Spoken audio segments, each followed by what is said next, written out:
Question number 8 देख लेते हैं। इसमें बोला है जेके लिमिटेड कंपनी है जो कि एक प्रोडक्ट बनाती है जो कि 2 प्रोसेस से पास होता है, प्रोसेस 1 और process 2। The output of each process is treated as the raw material of the next process to which it is transferred and output of second process is transfer to the finished stock. इस बार हमको ये बोला है कि process 1 का जितना भी आउटपुट होगा हम उसको प्रोसेस 2 का इनपुट मान लेंगे और प्रोसेस 2 के आउटपुट को हम ट्रांसफर कर देंगे फिनिश्ड स्टॉक अकाउंट में। ठीक है, आगे डिटेल दी हुई है। 25,000 यूनिट इंट्रोड्यूस की, उसकी कॉस्ट थी 2 लाख रुपए। मटेरियल कंज्यूम हुआ, डायरेक्ट लेबर लगा दिया, मैन्युफैक्चरिंग एक्सपेंसेस कर दिए। नॉर्मल वेस्टेज ऑफ इनपुट है 10% दोनों में, इसमें भी 10%, इसमें भी 10%। स्क्रैप को हम सेल करते हैं, नॉर्मल लॉस को 9.9 रुपीज़ प्रोसेस 1 वाला और 8.6 रुपीज़ प्रोसेस 2 वाला। आउटपुट इन यूनिट्स 22,000 यूनिट्स का आउटपुट है प्रोसेस 1 का, जो कि इनपुट हो जाएगा प्रोसेस 2 का, और 20,000 यूनिट आउटपुट हो जाएगा प्रोसेस 2 का।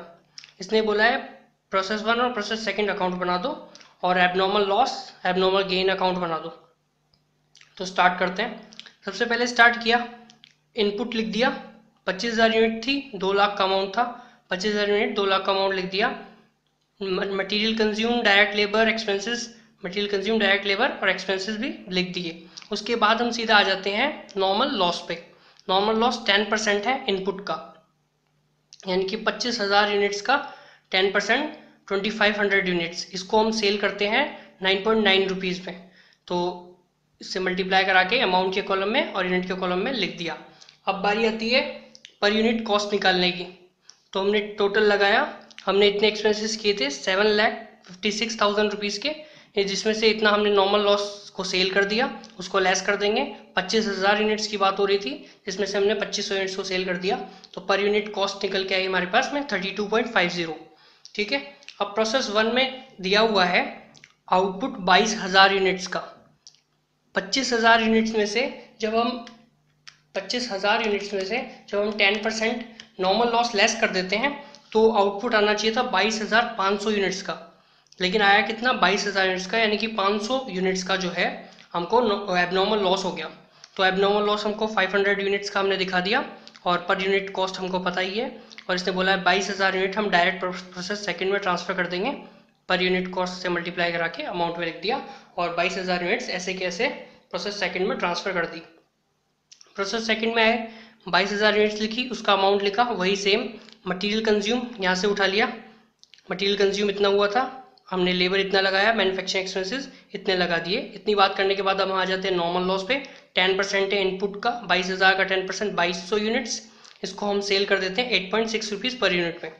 ठीक है, इतनी बात हुई। उसके बाद में हमने देखा यहाँ तक की कॉस्ट, ये हमने अभी लिखा नहीं है, यहाँ तक की कॉस्ट ऐड करी तो इतना आया 9,99,020 रुपीज़। उसमें से हमने इसका नॉर्मल लॉस का सेल्स प्राइस लेस किया। 22,000 यूनिट्स की बात हो रही थी, ये लिखा हुआ नहीं है, ये हम नॉर्मल लॉस के बाद लिखते हैं। तो 22,000 यूनिट्स की बात हो रही थी, 2200 यूनिट्स हमने सेल कर दी, 49.50 आया पर यूनिट कॉस्ट। अब देख लेते हैं इसका आउटपुट कितना है। आउटपुट है इसका 20,000 यूनिट्स का, इनपुट था 22,000 यूनिट्स का। 22,000 यूनिट्स में से हम नॉर्मल लॉस लेस करके देखते हैं। 22,000 यूनिट्स में से हमने 10% जब लेस किया तो 19,800 यूनिट्स का आउटपुट आना चाहिए था, जबकि आया 20,000 का। तो 200 यूनिट्स जो है वो एबनॉर्मल गेन हमको हो गया। पर यूनिट कॉस्ट हमने निकाल ली, मल्टीप्लाई करा के लिख दिया, और आगे हमको बोला है कि इसको 20,000 को हम फिनिश्ड स्टॉक अकाउंट में ट्रांसफर कर देंगे। तो 20,000 यूनिट्स को 49.50 रुपीज़ पर यूनिट में हमने फिनिश्ड स्टॉक अकाउंट में ट्रांसफर कर दिया। उसके बाद में एबनॉर्मल लॉस अकाउंट और एबनॉर्मल गेन अकाउंट मांगा था। एबनॉर्मल लॉस अकाउंट हमने यहाँ से उठाया, सीधा एबनॉर्मल लॉस लिख दिया, प्रोसेस 1 में हुआ था, टू प्रोसेस 1 अकाउंट, वही यूनिट वही अमाउंट लिखा। उसके बाद में इस एबनॉर्मल लॉस को हम नॉर्मल लॉस के प्राइस में सेल भी कर देते हैं। जब नॉर्मल लॉस को हमने 9.9 रुपीज़ में बेचा था, नॉर्मल लॉस को हमने 9.9 रुपीज़ में हम सेल कर देते प्रोसेस 1 का, एबनॉर्मल लॉस को भी उसी पे सेल कर देंगे। 500 यूनिट्स को हमने 9.9 रुपीज़ में सेल कर दिया बाय कैश।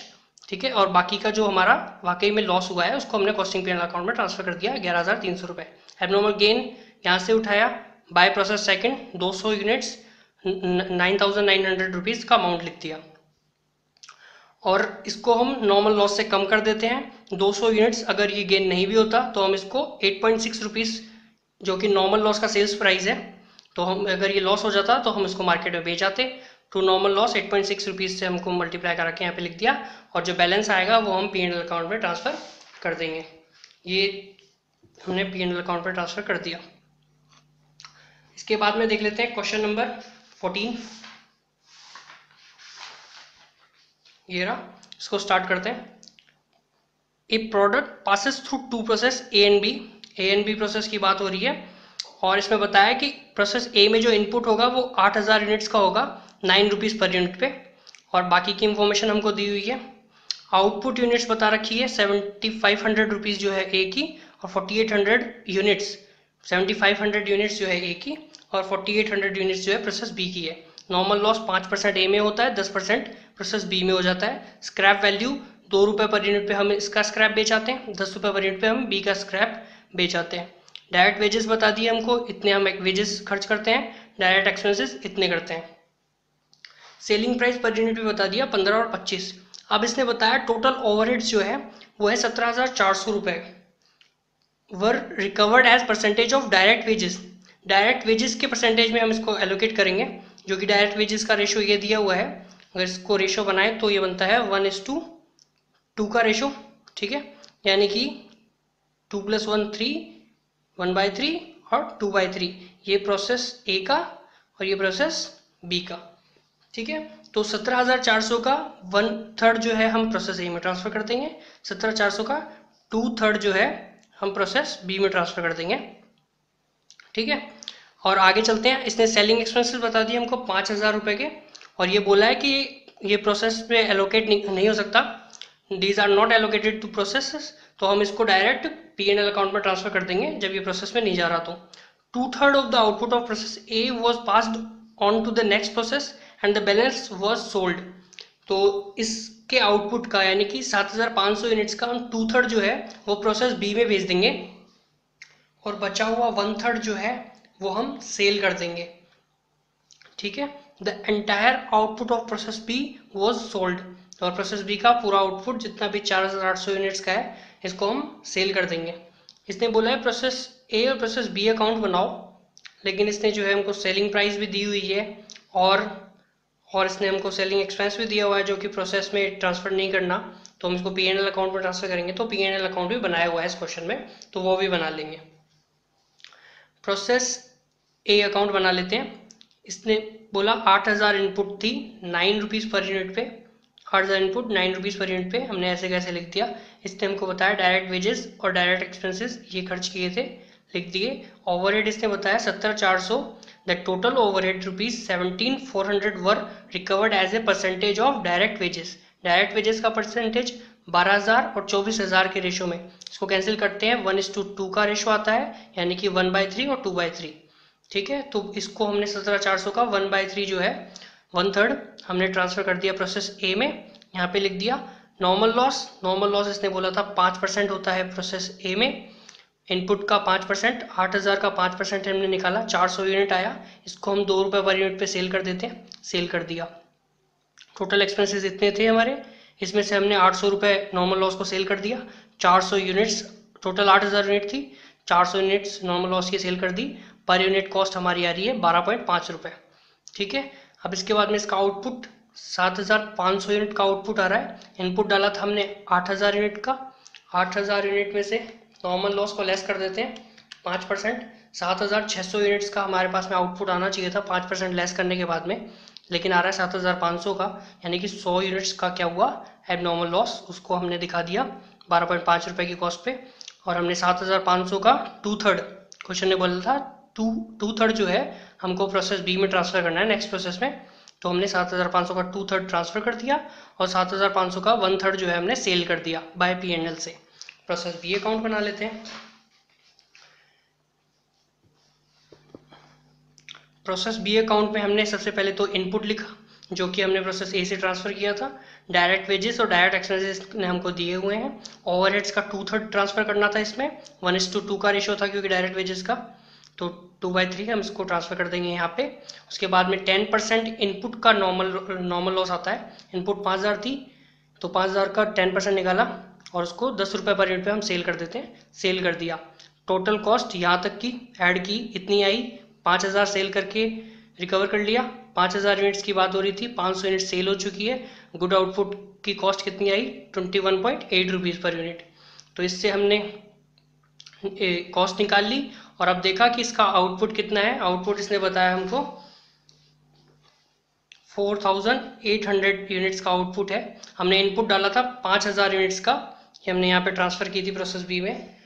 5,000 में से जब हम 10% लेस कर देते हैं तो आता है 4,500, जबकि आउटपुट आ रहा है 4,800 यूनिट्स का। तो जो 300 यूनिट्स हमारे पास में ज़्यादा आ गई, ये है एबनॉर्मल गेन। एबनॉर्मल गेन हमने लिख दिया 300 यूनिट्स का, यहाँ पे ये लिखा, और इसको 21.8 रुपये पर यूनिट जो इसकी कॉस्ट है उस पर दिखा दिया। बाकी 4,800 पूरा आउटपुट हमने सेल कर दिया बाय P&L अकाउंट से, फिनिश स्टॉक भी लिख सकते हैं। तो ये हमने सेल कर दिया और उसका अमाउंट यहाँ पे लिख दिया। अब इसने हमको दिया हुआ है P&L अकाउंट बनाना है, क्योंकि इतनी सारी डिटेल्स ने दे दी, तो हम P&L अकाउंट बना लेते हैं। 2500 यूनिट्स की कॉस्ट हमने प्रोसेस ए से सेल की थी 2500 यूनिट्स, और प्रोसेस बी से 4800 यूनिट्स हमने सेल की थी। तो उनको कॉस्ट पे हमने इस साइड डाल दिया, P&L account debit to process A और प्रोसेस बी। उसके बाद हमने इनकी सेलिंग प्राइस डाल दी, जो कि 2500 यूनिट्स की 15 रुपये दी हुई थी हमको, और प्रोसेस बी वाली की 2500 रुपये सेलिंग प्राइस दी हुई थी। प्रोसेस ए की 15 और प्रोसेस बी की 25 रुपये पर यूनिट। तो हमने इनका सेलिंग प्राइस यहाँ पे लिख दिया। सेल्स इस तरफ डाल दी, सेल की कॉस्ट ऑफ सेल्स इस तरफ डाल दी। अब बात करते हैं एबनॉर्मल लॉस डालने की। एबनॉर्मल लॉस हमने को कितना हुआ था प्रोसेस में, एबनॉर्मल लॉस 100 यूनिट्स का हुआ था, 12.5 रुपये की हमारी कॉस्ट आ रही थी। लेकिन प्रोसेस ए में हम 2 रुपये पर यूनिट से क्या बेच देते हैं, नॉर्मल लॉस को बेच देते हैं। तो सिंपल सी बात है, हम एबनॉर्मल लॉस की जो 100 यूनिट्स है उसको भी 2 रुपये पर यूनिट पे बेचाएंगे। तो पूरा 12.5 रुपये पर यूनिट का लॉस नहीं हो रहा हमको 12.5 माइनस 2 10.5 का लॉस हो रहा है 100 यूनिट्स पे। तो एबनॉर्मल लॉस कितना होगा वो हम डायरेक्ट ऐसे लिख देंगे, चाहे तो एबनॉर्मल लॉस का अकाउंट भी बना सकते हैं। 100 यूनिट पे 12.5 माइनस 2, तो टोटल लॉस हुआ हमको 1,050 रुपये का। ठीक है, एबनॉर्मल गेन की बात कर लेते हैं। 300 यूनिट्स पे 21.8 रुपये की कॉस्ट का गेन हुआ हमको, लेकिन हम से नॉर्मल लॉस को सेल कर देते 10 रुपये पर यूनिट पे। अगर ये लॉस हो भी जाता, गेन नहीं होता, तो हमने 21.8 रुपये का गेन नहीं माना, माइनस कर दिया 10 रुपये और 300 से मल्टीप्लाई करा के इसको यहाँ पे लिख दिया।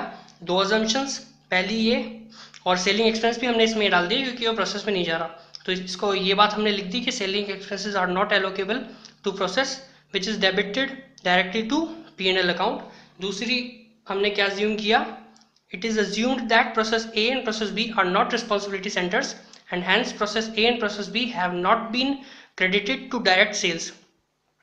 हमने माना कि ये दोनों जो है रिस्पॉन्सिबिलिटी सेंटर्स नहीं है, तो हम P&L अकाउंट प्रिपेयर करेंगे प्रॉफिट या लॉस निकालने के लिए।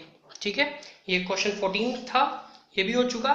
इसके बाद हम पढ़ेंगे इंटर प्रोसेस प्रॉफिट के बारे में कुछ नोट्स, और फिर उसके करेंगे, उसके टर्म्स कुछ समझेंगे, और उसके बाद में उसके प्रैक्टिस मैनुअल के क्वेश्चन कर लेंगे। ठीक है।